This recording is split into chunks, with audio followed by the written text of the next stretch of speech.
आणि आता दिवसभरातल्या सगळ्या महत्त्वाच्या घडामोडींचा वेगवान आढावा बातम्यांचा अर्धशतकमध्ये।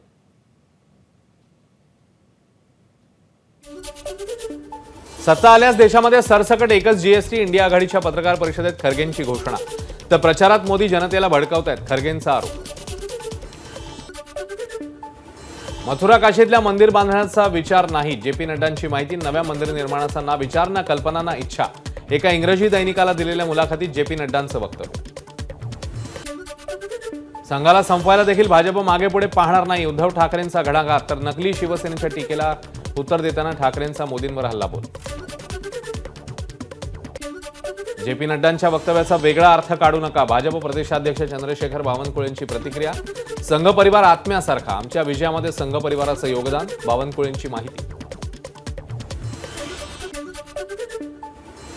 देशामध्ये 4 जून पासून अच्छे दिन येणार, उद्धव ठाकरेंना विश्वास। सत्ताधाऱ्यांना मुंबईची लूट करून सगळं गुजरातला घेऊन जायचंय, ठाकरेंचा हल्लाबोल। राज्यातल्या सर्व 48 जागांवर इंडिया आघाडीचा विजय होणार, उद्धव ठाकरेंचा दावा। तर इंडिया आघाडीचं सरकार राम मंदिराचं उर्वरित काम पूर्ण करणार, मोदी यांच्या टीकेला उत्तर देताना ठाकरेंचा पलटवार। सरकारी यंत्रणांचा केंद्र सरकारकडनं गैरवापर, काँग्रेस अध्यक्ष मल्लिकार्जुन खरगेंचा हल्लाबोल। तर सरकारकडून केवळ लोकशाहीच्या बाता, प्रत्यक्ष लोकशाही विरोधी सरकारची भूमिका, खरगेंची टीका। पंतप्रधान मोदींकडून प्रचारादरम्यान जनतेला भडकवण्याचं काम, काँग्रेस अध्यक्ष मल्लिकार्जुन खरगेंची मोदींवर टीका। एनडीएकडून विश्वासघाताचं राजकारण, खरगेंचा एनडीएवर निशाणा। पंतप्रधान मोदी आम्हाला सल्ला देणारे कोण, काँग्रेस अध्यक्ष मल्लिकार्जुन खरगेंचा मोदींना सवाल। तर मोदी लोकांना मूर्ख बनवण्याचं काम करतायत, खरगेंचा हल्लाबोल। मोदी सरकारच्या तुलनेत दुप्पट मोफत धान्य इंडिया आघाडी सरकार देणार, काँग्रेस अध्यक्ष मल्लिकार्जुन खरगेंचं आश्वासन। तर जनतेच्या फायद्यासाठी जास्तीत जास्त निर्णय घेणार, खरगेंची प्रतिक्रिया। नाशिक लोकसभा मतदारसंघात अपक्ष उमेदवार शांतिगिरी महाराजांचं जोरदार शक्ती प्रदर्शन। प्रचाराच्या शेवटच्या दिवशी शांतिगिरी महाराजांची भव्य प्रचार रॅली। भाजपसह सर्व हिंदुत्ववादी संघटनांचा आम्हालाच पाठिंबा, नाशिकचे अपक्ष उमेदवार शांतिगिरी महाराजांचा मोठा दावा। नाशिकमध्ये रोड शो दरम्यान मोदींच्या कटआउटवर पुष्पवृष्टी। महायुतीचे उमेदवार कपिल पाटील यांच्या प्रचारासाठी कल्याण शहरात बाईक रॅली, रॅलीला नागरिकांचा उत्स्फूर्त प्रतिसाद, शेकडो तरुण बाईक रॅलीत सहभागी। पालघर लोकसभा मतदारसंघात बहुजन विकास आघाडीकडून विरार ते नालासोपारा भव्य बाईक रॅलीचं आयोजन, उमेदवार राजेश पाटील यांना मोठ्या मताधिक्याने निवडून देण्याचं पदाधिकाऱ्यांना आवाहन।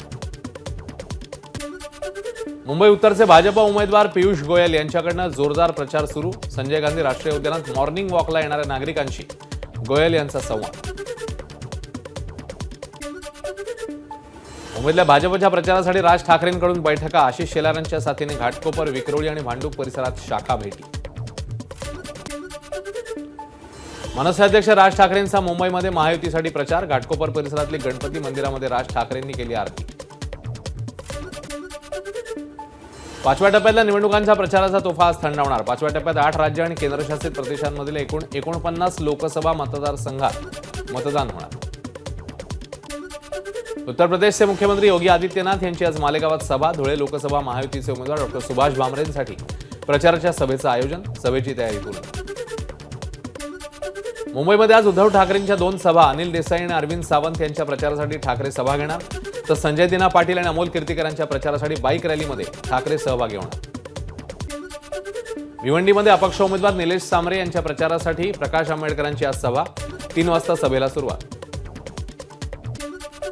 मुंबईतील मोदींच्या रोड शोसाठी मुंबई महापालिकेकडून 3,56,00,000 निधी खर्च, संजय राऊतांचा आरोप। तर मोदींवर गुन्हा दाखल करा, राऊतांची मागणी। पंतप्रधान मोदींचा परवाचा रोड शो म्हणजे उन्माद होता, मुंबईत होर्डिंग कोसळून लोक मृत्युमुखी पडलेत आणि तुम्ही रोड शो करताय, उद्धव ठाकरेंची मोदींवर टीका। उद्धव ठाकरेंचा संबंध आता भगव्याशी नाही तर हिरव्याशी, याचा पश्चाताप ठाकरेंना आयुष्यभर होईल, आमदार गोपीचंद पडळकरांची उद्धव ठाकरेंवर सडकून टीका। मुलुंडमध्ये भाजपच्या वॉररूममध्ये पैसे ठेवल्याचा आरोप करत मवियाच्या कार्यकर्त्यांचं आंदोलन, असे काही पैसे मिळाले नसल्याचं पोलिसांचं स्पष्टीकरण। देवेंद्र फडणवीसांनी आंदोलनस्थळी जात घेतला आढावा।